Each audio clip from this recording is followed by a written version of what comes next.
Continuação da leitura do livro A Caminho de Marte, de Vair Gontijo. Nesse capítulo 4, ele continua contando sobre a vida dele em Minas Gerais. Capítulo 4, na página 36. E essa meninada aí, hein? Como é que faz?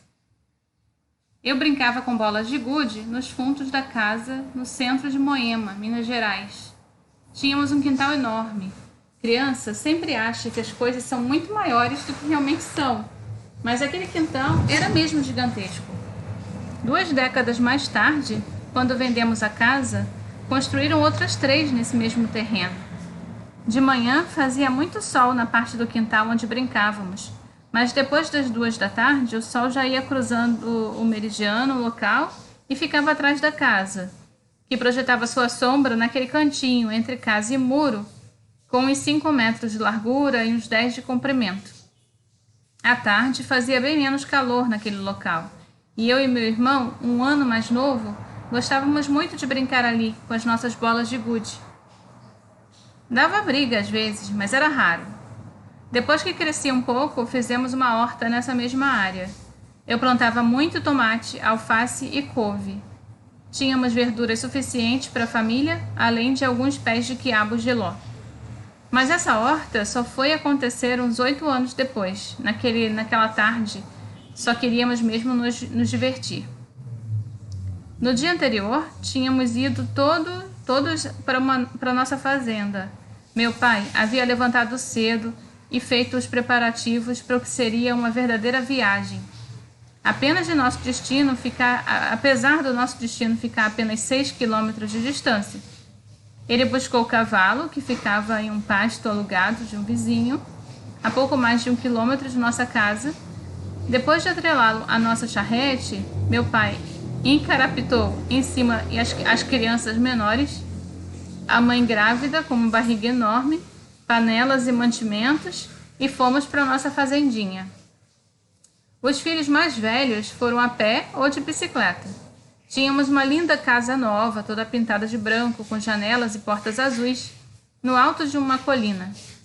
Pouco mais de 1 ano havia passado desde que ficara pronta, uma promessa do meu pai à minha mãe quando moravam em uma casinha de chão de terra batida e cobertura de folhas de coqueiro. Um dia ainda vou construir uma casa para nós, onde as pessoas tenham de limpar os pés para entrar. Riam daquelas promessas, mas sem pé nem cabeça, mas meu pai sabia muito bem do que estava falando. Comprava e vendia gado, tinha a reputação de ser um negociador formidável, mas generoso no final.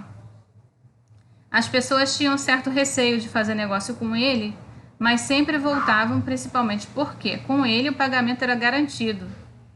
Se havia prometido que pagaria em um determinado dia, e já eram 5 da tarde, e ele ainda não tinha aparecido, sabia que ele viria para o jantar. Não se tem notícia de ter atrasado um pagamento sequer. Assim, meu pai era como um imã para negócios por ali. Às vezes, comprava 10 bezerros aqui, com 60 dias de prazo, mais 2 de outro, conhecido à vista, mais 6 com 30 dias para pagar. E depois de 1 mês de um bom trato, criava um lote com os 15 melhores, e vendia com umas 2 semanas de prazo. Com isso, pagava suas contas e ganhava um dinheirinho, que foi crescendo até ser o suficiente para comprar uma fazendinha, construir uma casa nova e também comprar a casa com um enorme quintal no centro da cidade de Moema. A vida era boa e seu plano para o ano seguinte era comprar um carro. Mas como comprar carro com essas estradas aqui todas buracadas? E você nem sabe dirigir, que loucura é essa? Perguntava minha mãe com seu senso prático.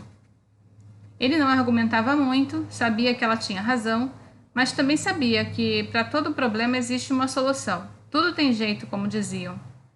Meu pai tinha resolvido levar a família toda para a fazenda para que levássemos e organizássemos a casa, enquanto ele escolhia um lote de bezerros para vender. Voltaríamos para a cidade ao entardecer. Não lembro muito bem dos detalhes do que aconteceu, mas trabalhamos muito. Quando voltamos para casa em Moema, à noite, ele estava cansado e se deitou em uma das camas.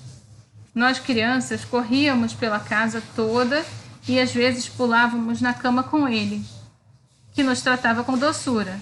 Minha mãe, muito cansada também, gritava muito brava: "Para com essa confusão e deixa seu pai descansar."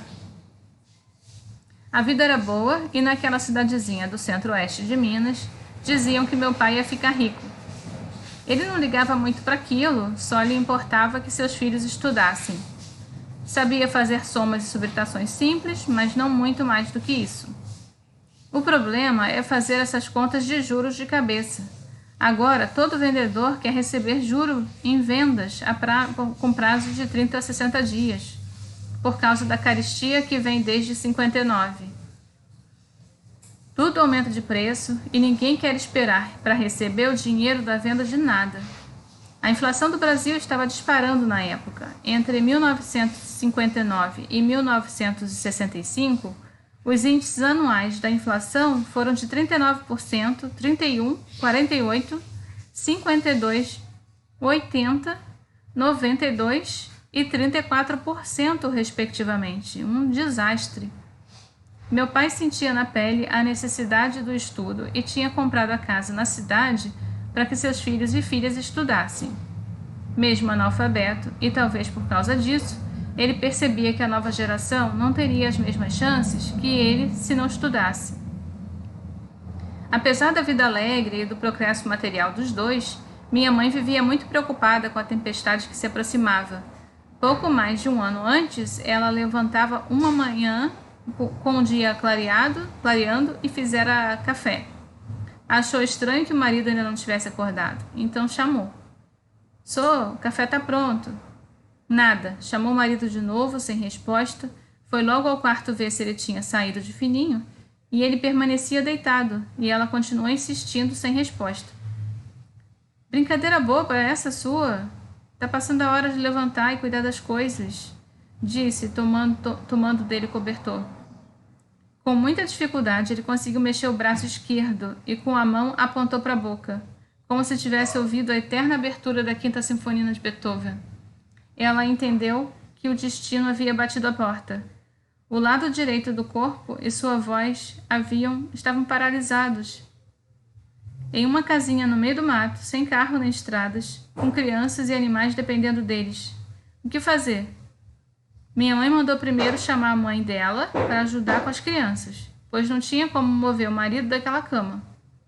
Os 15 dias seguintes foram de reza e chá feito com planta da horta mesmo, além de alguma comida quando ele aceitava e conseguia comer.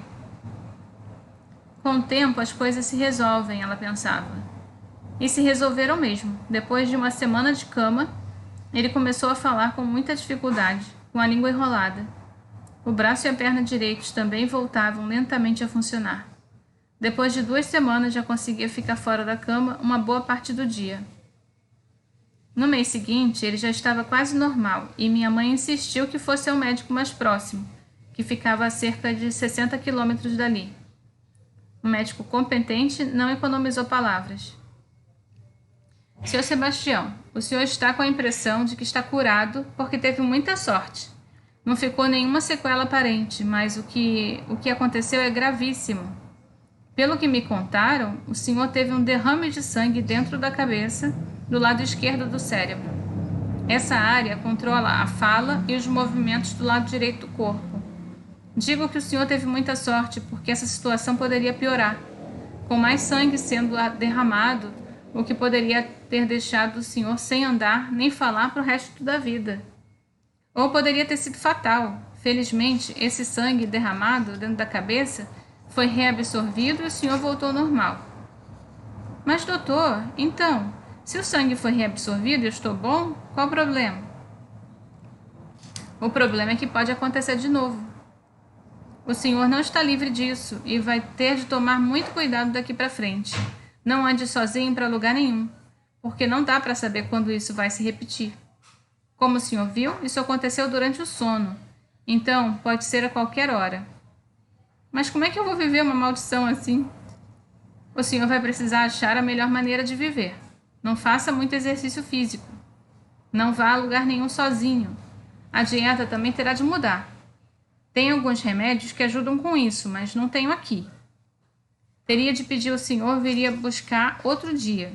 Além disso, aviso que isso custa caro. O senhor tem de fazer de tudo para evitar que isso aconteça de novo, porque, como já disse, pode ser fatal. Isso não mudou muito a vida do meu pai. Os remédios ele não comprou, porque era inconveniente demais voltar ao médico.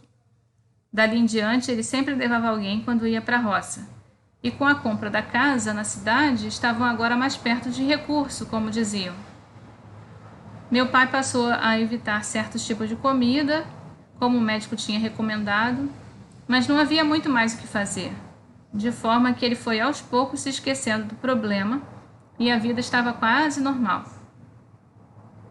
Talvez aquilo não fosse tão sério e, quem sabe, só aconteceria de novo dali uns 30, 40 anos. Todo mundo vai morrer um dia, então não dá para viver uma vida assustada por causa disso. Naquela noite, depois da visita da família a toda a fazenda, ele estava cansado. Pouco depois das 8 da noite, fomos todos dormir, e na manhã seguinte, sua última como um ser vivo na terra, ele já estava se arrumando por volta das 6 da manhã para ir para a fazenda novamente. Eu acordei também e queria ir de novo, porque o dia anterior tinha sido muito bom com todos por lá. Hoje você não pode ir, filho. Só eu e sua irmã mais velha vamos para lá. Ela vai me fazer comida e companhia e à noite estaremos de volta. Acho que voltei a dormir e à tarde, depois que a sombra cobriu a parte de trás da casa, lá estávamos eu e meu irmão brincando quando ouvimos a voz de uma mulher falando com minha mãe. Não entendemos nem prestando atenção na hora. Mas depois ficamos sabendo que a conversa entre elas foi mais ou menos assim. Boa tarde, dona Silvia. Eu vim dar uma injeção na senhora, disse a mulher da farmácia. Minha mãe lavava roupa naquela hora e disse que não estava doente. Não precisava nem tinha pedido injeção alguma. Eu sei que a senhora não pediu, mas essa injeção é só um calmante. A senhora vai precisar. Me mandaram aqui porque seu marido passou mal lá na fazenda. O comentário cauteloso era o primeiro raio de tempestade que chegara. Não teria pedido para ela ir lá com essa injeção se a situação não fosse grave. Mamãe perguntou como ele estava e a resposta que teve foi sucinta. Já foram lá com um caminhão, vão trazê-lo para cá. Nós crianças só escutamos os gritos e o choro. Ficamos assustados. Aquilo era um comportamento totalmente novo e estranho para minha mãe. Em menos de uma hora chegaram com meu pai. Muita gente na rua, na porta de casa, quando o retiraram da carroceria do caminhão. Eu queria rir porque ele parecia estar brincando com a gente, fazendo de conta que era um tronco de árvore, muito quieto e duro. Havia morrido umas 5 horas antes. Muito choro e caos e um ambiente onde eu nunca tinha visto algo parecido. Mas o que é morrer? Perguntei. Alguém me explicou sobre uma viagem sem volta ou coisa parecida. Como todos estavam chorando, meio sem saber porquê, chorei também, agachado em um canto no quintal. Na manhã seguinte, muita gente na nossa casa, o caixão no meio da sala. Ouvi alguns homens, amigos do meu pai, comentando. E essa meninada aí, hein? Como é que faz? Um conhecido de quem meu pai havia comprado alguns bezerros chegou e foi logo perguntando à minha mãe. Eu vendi uns bezerros para ele faz uns 20 dias, e agora quem vai me pagar? Voltei de lá na fazenda e pegar meus bezerros de volta. Ou a senhora tem o dinheiro para cobrir as dívidas dele? Minha mãe, no estado que estava, não tinha nem como falar. Mas um amigo do meu pai disse que aquilo era desrespeito e que dali em diante ele se responsabilizaria por vender o que precisasse para pagar as dívidas. Ficou muito bravo com o vendedor, dizendo que ele não tinha o direito de falar isso numa hora daquelas. Realmente, esse amigo ajudou muito. Meu pai tinha somente umas 2 ou 3 dívidas e foi muito fácil quitar tudo. O problema maior era como iríamos manter aquela fazenda e aqueles animais todos, porque meu irmão mais velho só falava em passar o tempo estudando, não queria saber da fazenda. Naquele dia fatídico éramos 8, o bando de meninos e meninas, o mais velho que nem 13 anos tinha. O nono, o mais novo, nasceria 3 dias depois. Bem, esse é o fim do capítulo 4. O próximo vai falar realmente das experiências profissionais dele. Ele resolveu intercalar um capítulo com experiências profissionais e outro com experiências pessoais que marcaram a vida dele. Então vamos terminar aqui na página 41. Tchau, tchau!